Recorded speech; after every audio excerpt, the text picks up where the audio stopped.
Well, hello. I have had technical difficulties for the last 26 minutes, but I'm here now. I'm here. This happens when your whole life is dependent on the internet and everyone in your household is on it and everyone in your neighborhood is on it. Sometimes it goes down, but you just take a couple of deep breaths, which is what I did, and checked all the status, checked my computer, rebooted, and now I'm here. Okay, so I'm Joanna with Blissful Baby Sleep Coaching. Thank you so much for being here. Lately, I've been getting a lot of questions on sound machines and do they work? Do they not work? Is one better than the other? Meaning, like, should I buy this one or this one? And so I just wanted to take some time to talk about sound machines today and the concept on linking sound machines to children's sleep. I think one of the things I just want to mention is that there was a new study that came out under Sleep Medicine Reviews. It was published actually in April 2020. So pretty dense report that I've reviewed. And what this study did is it went and took an aggregate of all studies that have been done with, animals, adults, some children, and teenagers as it relates to using sound machines and whether or not it helps with the onset of sleep or if it helps to consolidate sleep or if it doesn't help at all. And unfortunately, the data didn't come up terribly conclusive in either direction, as especially as it relates to children and to newborns, because honestly, there has not been enough comprehensive studies with large groups of people to give us the data we need to and to know what we're looking for, especially when they're doing sleep studies on children. It requires the observation and the feedback from the parents.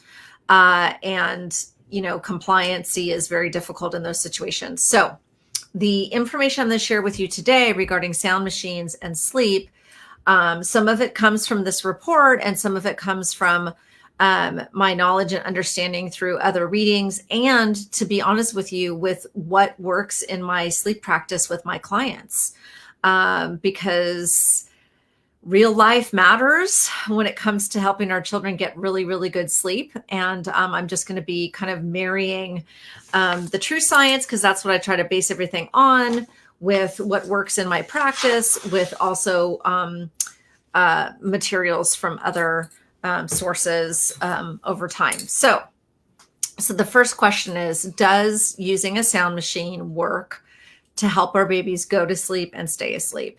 I give a resounding yes, it does. My experience has been that the reason why sound machines can be incredibly helpful, especially with children that are extremely alert and observant to everything in their environment, is that the sound machines create this continuous tone in the room to relieve the child from being focused on sounds and distractions outside the room.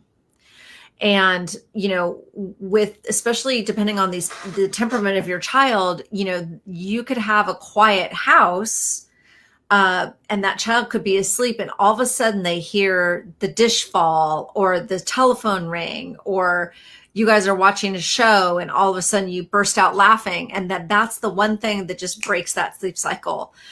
Or if they're trying to fall asleep and you find the same thing happens, that they just can't settle because it's almost like they've got one ear alerted to everything in the household. And so the benefit of a sound machine is it just kind of creates this really nice focused sound within the room so that the child can get into that rhythm. And some of the studies have actually shown that it does help with the onset of sleep to be slightly faster. So that's always a good thing, right? And so then the question becomes, okay, if I'm using a sound machine at the onset of sleep, should I leave it on all night? And the answer to that is yes, please leave on whatever sound machine you're using, whether it's an app from your phone, whether it's a fan that you just have in the room, whether it's a fancy sound machine playing rain or ocean, or the murmur of a mother's heartbeat, whatever the sound is, two things need to happen. It needs to stay continuous from the onset of sleep all the way until the morning.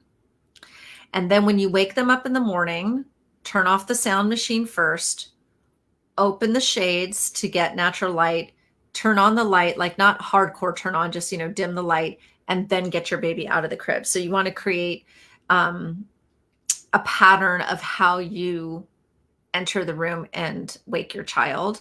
And when the sound machine is on at the beginning of sleep and then it's turned off at the end of sleep or the end of nap, that's helpful. So what happens to a lot of families is they'll just leave the sound machine on all day, all night in the bedroom, or they might even leave the shades down all day, all night in the bedroom. And we really don't want to do that. You really want to create kind of an anchor, like when we go to bed, the shades go down, the lights are dim, the sound machine goes on. When we wake up from a sleep cycle, whether it be nap or in the morning, the sound machine goes off, the shades go up, the light is on, and we get out of the crib and we begin our day. Okay, but going back to the two things you need to know about the sound machine, it doesn't matter what kind you use, but it needs to be continuous all night and be turned off after the sleep cycle. And the second thing is we're aiming for decibels around 50. What's typical in the womb is 72 to 88.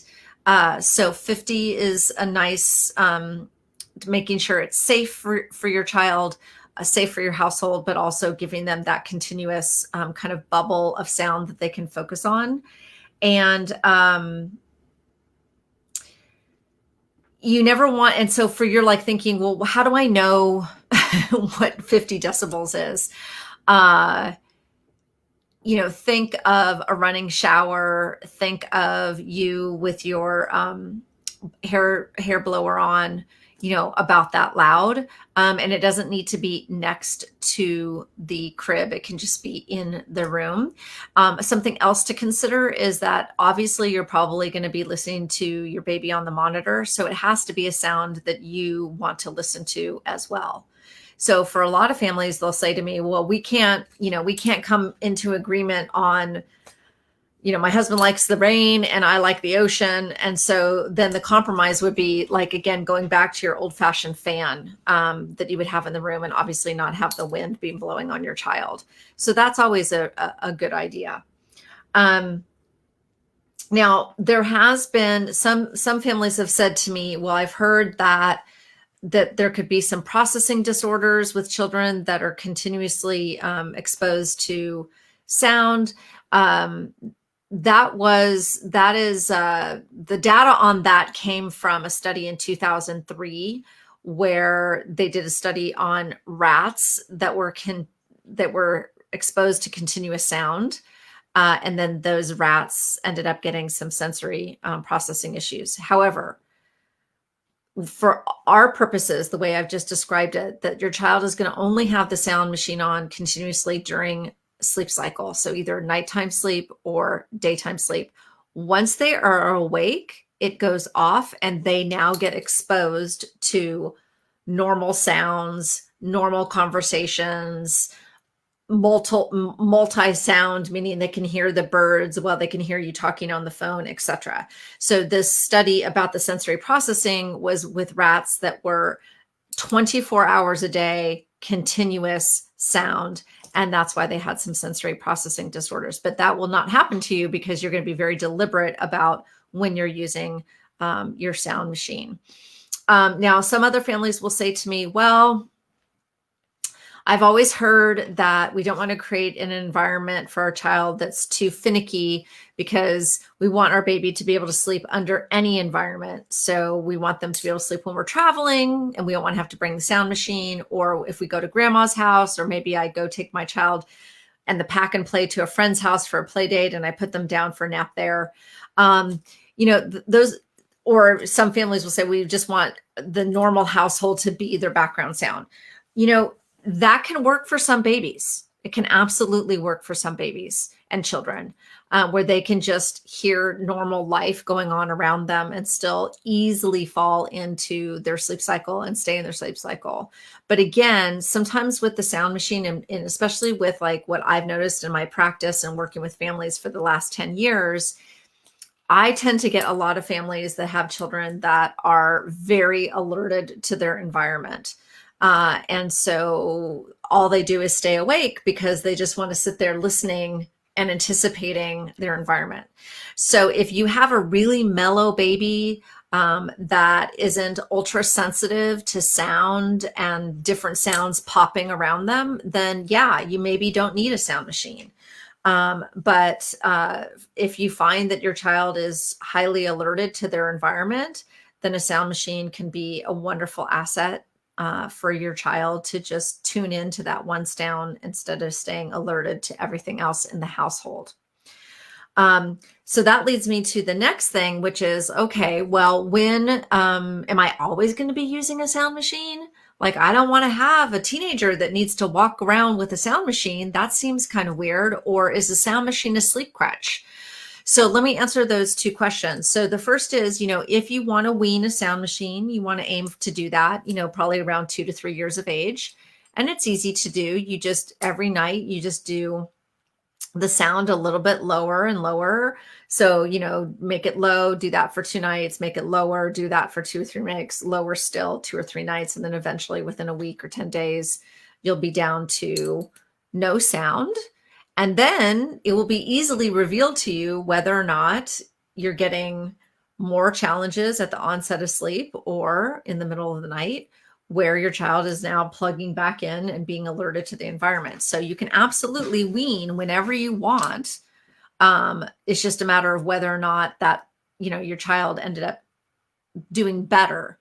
So that leads us to the next question, which is, okay, well, is it then a sleep crutch? Technically a sleep crutch is defined as anything that has to be done to or for a child at the onset of sleep at bedtime. They will need some version of that assistance in the middle of the night after a partial arousal. Okay, that's the definition. And typically the concept of doing something to and for them is a parent, patting them, touching them, bouncing them, nursing them, holding them, laying down with, etc. So the sound machine, technically, I guess it could be considered a sleep crutch, because if your child was always used to ocean sounds and then you went on vacation and you didn't bring it, and that was a big adjustment for them because you went from one routine and then a new environment with a completely different routine, what part of that is disrupting your child's sleep?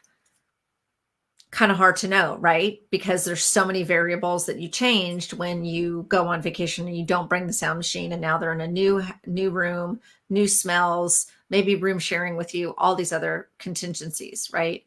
So I don't really consider it a sleep crutch. I consider it a sleep aid. And for some children, that helps them more. Just like when a child has a lovey, which is also called a secure attachment object. Is that considered a sleep crutch? No, I consider that a sleep aid. A lot of children love to have that security object with them. And because it smells like mom or dad, or it smells like them, it gives them a sleep cue that is the thing that they see when they are going to bed. And that's the way I view the sound machine. It is yet another component of the pattern going into sleep, right? Dinner, bath, jammies, books, sound machine, dim light in the crib, right? So children and babies love patterns. And the more consistent and reliable the pattern, the easier it is for the child to enjoy it and have it benefit their sleep cycles. So that is my takeaways on sound machines. So in summary, I give it a yes. I love using them. I recommend them. Does it matter if it's a fancy sound machine with ocean sounds and rain sounds? No, it can be a fan. And if you want to wean it, you can do that around 2 to 3 years of age. and that is a very safe sleep aid to have as part of your sleep hygiene routine with your child. So if there are any questions, I am here to answer them if anyone wants to pop into the chat. In the meantime, I want to remind all of you that are either live or listening to this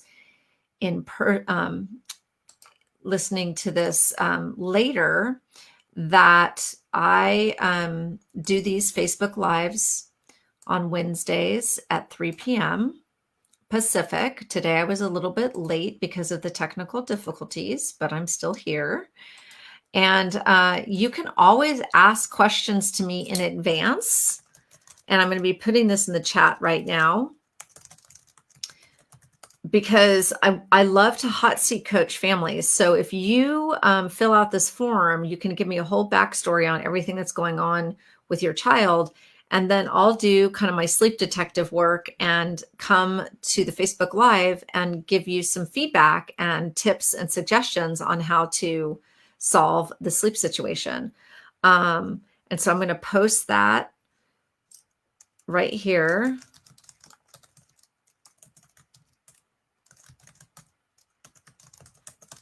Because it's always fun to have a sleep expert look at your unique situation and get some explanations on what's happening.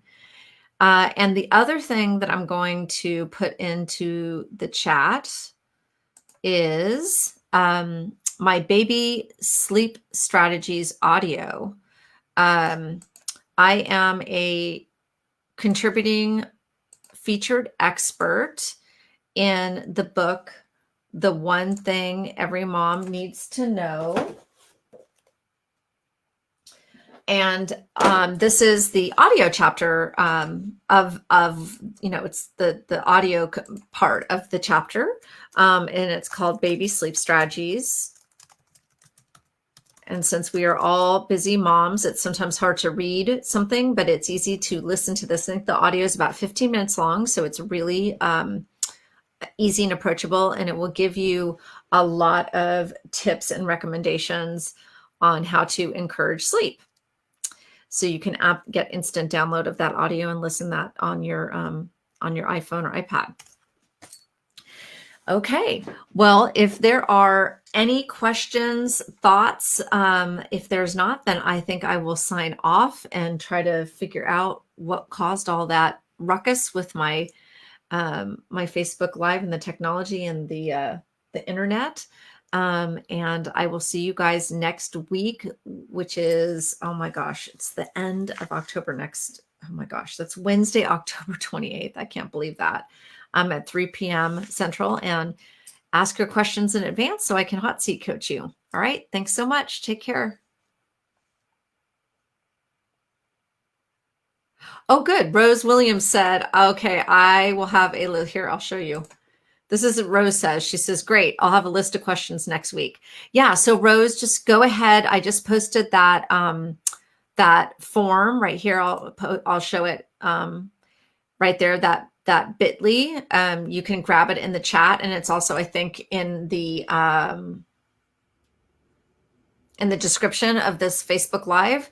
If you can fill that out, you can give me as much as you want. You can ask as many questions as you want, and then I will just kind of dissect it all and come on Facebook Live and do that for you. That sounds great. All right.